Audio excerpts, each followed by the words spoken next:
Panen program polisi berkebun berlanjut di wilayah hukum Polsek Petang, tepatnya di Subak Abian Buanasari, Banjar Belok, Desa Belok Sidan.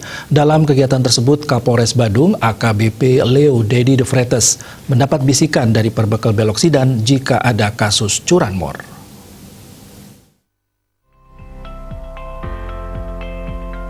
Menanggapi hal tersebut, AKBP Dedi menyampaikan tujuan lain program ini untuk menyerap informasi langsung dari masyarakat. Ada beberapa informasi yang diperoleh dan segera ditindaklanjuti. Seperti informasi dari Perbekal ada kejadian pencurian motor di Desa Belok Sidan dan terus ditindaklanjuti. Terjadi kasus tersebut karena kunci motor nyantol. Menindaklanjuti kejadian ini, selain melakukan penyelidikan, pihaknya akan melakukan penyuluhan menciptakan rasa aman dari diri sendiri sehingga tidak sampai kunci motor nyantol.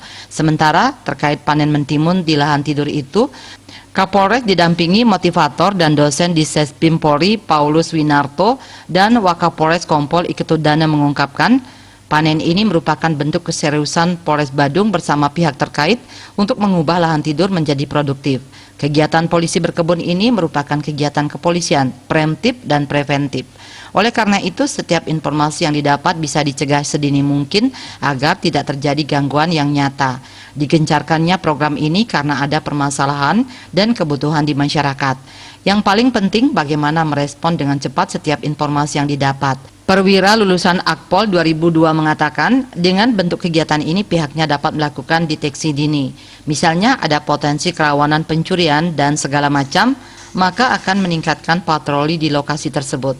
Ngurah Kertanegara, Bali Pos melaporkan.